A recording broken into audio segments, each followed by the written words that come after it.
Hello, my name is Chaitanya Rawal and I will be presenting comparative analysis of state role in employment relations. This refers to government policies, regulations and interventions that frame the labor market and how they impact the interactions between employers and employees. The purpose of this presentation, as I said, is to evaluate the state's role in employment relations in South Korea and Japan. The significance of evaluating the employment relations systems is understanding how government policies shape the employment dynamics and identify the impact on workers, employers, and the overall economy of a country. In this presentation, I will be covering rationale for country selection, overview of states role assessment for Japan as well as South Korea, institutional framework analysis, impact on stakeholder, and at the end, future trends and recommendations. Rationale for selecting Japan and South Korea. These both countries have distinct employment relations systems. They both have unique regulatory approaches. As per Cookie et al. In 2020, they both have different historical and cultural contexts when considering employment dynamics. As per Kim and Ishikawa in 2021, through the contrast in the government's interventions in Japan and South Korea, we can uncover the strength and the challenges that these countries are facing in terms of employment dynamics.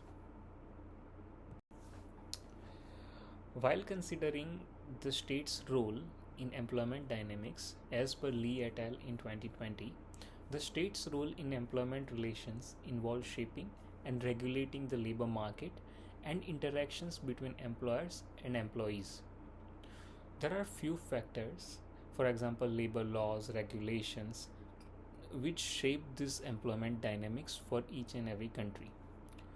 Labor laws, these are the standards for employment conditions, for example, minimum wages, working hours, health and safety, as per Lee et al. In 2020.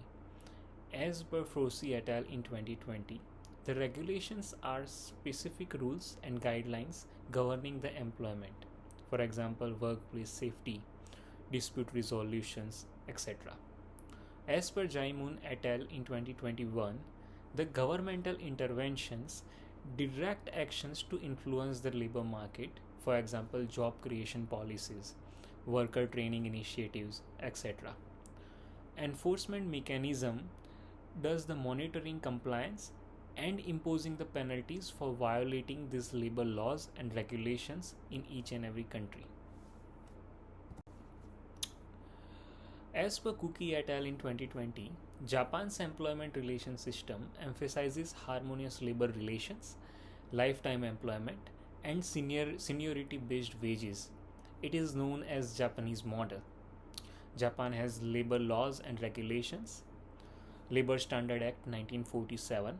It sets the basic employment conditions such as working hours, wages, and safety of the workers.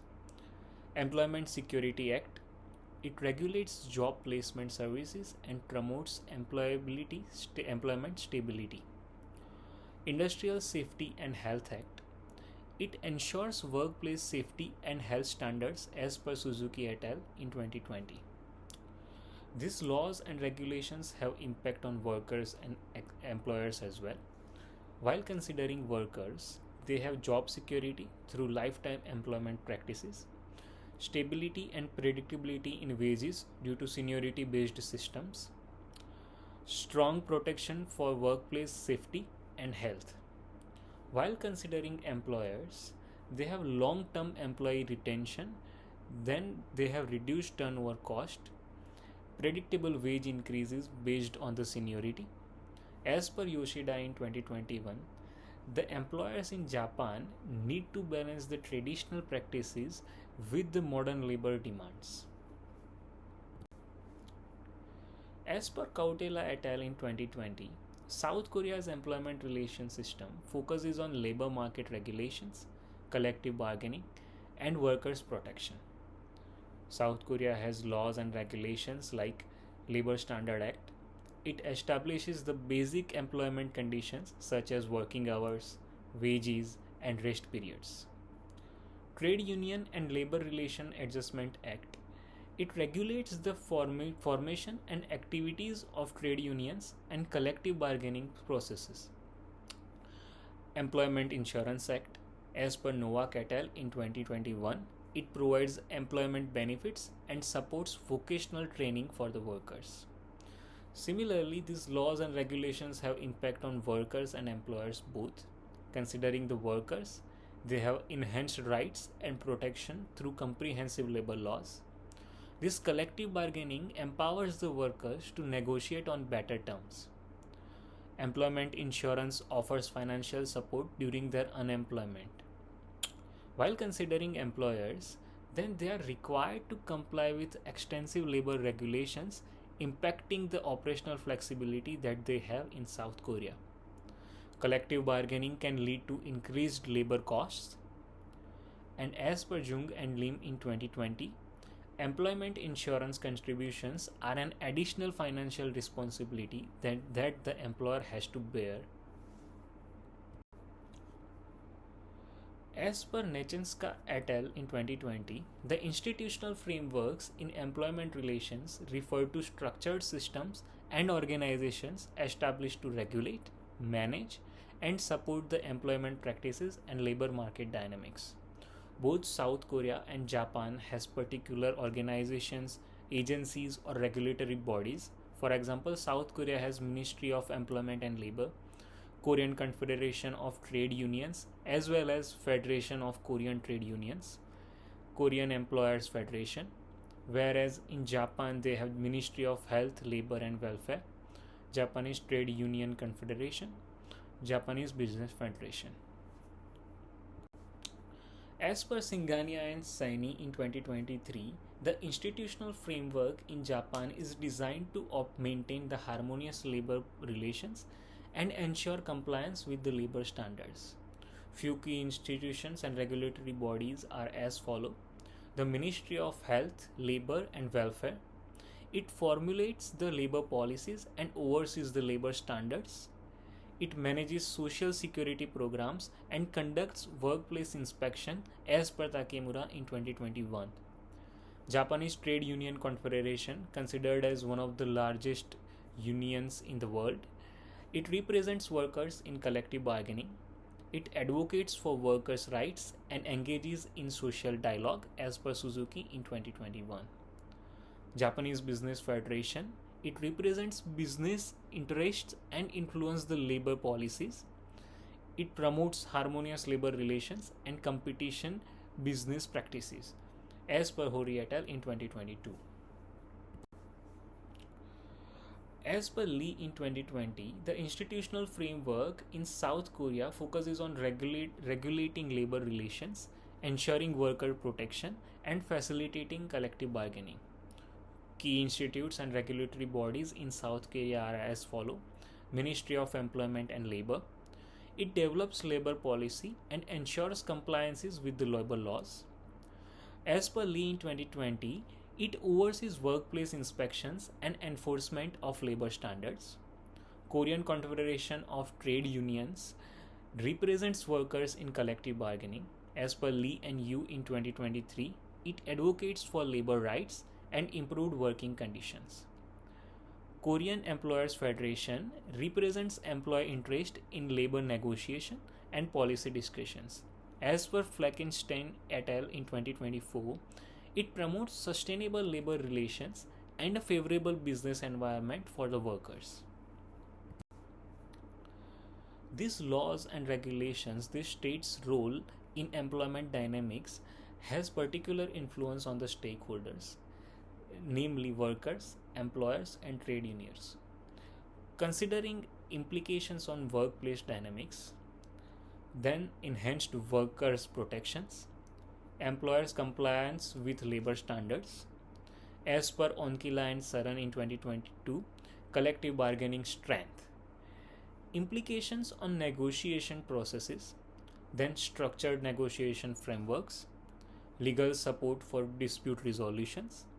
As per Dolgast and Benesi in 2020, balanced power dynamics between workers and employers, implications on employment conditions, improved wages and benefits, safe and healthy working environment, as per Opong and Zhu in 2021, job security and stability. All of these can be achieved with a proper intervention of state in the employment dynamics. Considering impact on stakeholder evaluation in Japan, considering workers, they have job security throughout the lifetime employment practices, stable wages due to seniority based wage systems. As per Yoshida in 2021, strong protection for workplace safety and health. While considering employers, then they have the benefits of long term employee retention, predictable wage cost from seniority based pay. As per Takemura in 2021, the employers still face the challenges balancing the traditional practices with the modern labor demands. Considering the trade unions, then the influence in maintaining harmonious labor relations, active role in negotiating collective agreements, and as per Suzuki in 2021, contribution to stable employment conditions. Considering the impacts on stakeholder evaluation for South Korea, then considering workers, they have enhanced worker rights and protection through comprehensive labor laws. They have empowerment through collective bargaining processes. As per Novak et al. In 2021, financial support during unemployment via employment insurance. While considering employers, then they have to comply with the extensive labor regulations impacting operational flexibility. They need financial responsibilities due to employment insurance contributions as well. Jung and Lim in 2020 states that increased labor cost from collective bargaining agreements they also have to bear uh, for the workers. While considering trade unions, then strengthened role in negotiating better terms for workers, active participations in labor policy formulations. As per Lee and Yo in 2023, advocacy for improving working conditions and rights for the workers. After the careful investigation of states' role on working dynamics, the next part is future trends and recommendations for both Japan and South Korea.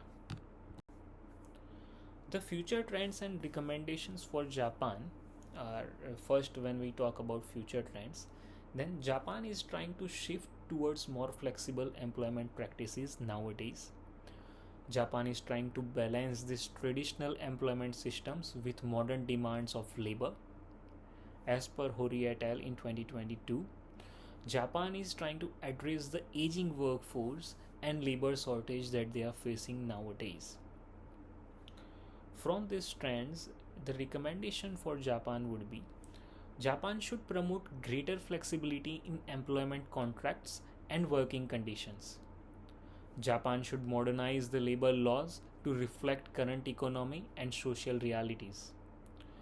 As per Takemura in 2021, Japan should develop policies to attract and retain younger workers and address the demographic challenges that they are facing.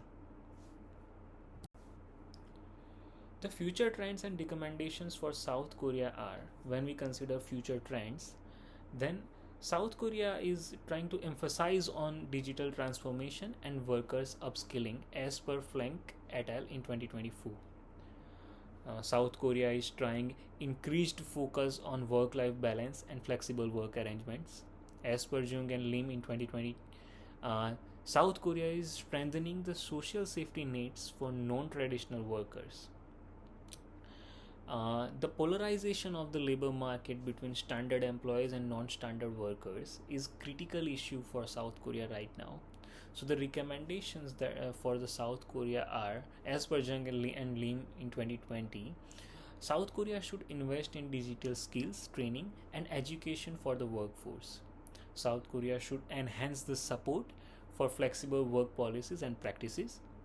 As per Lee in 2020, South Korea should expand and modernize the social safety nets to cover the gig and non-traditional workers who are working in South Korea.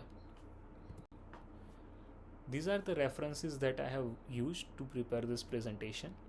Thank you very much.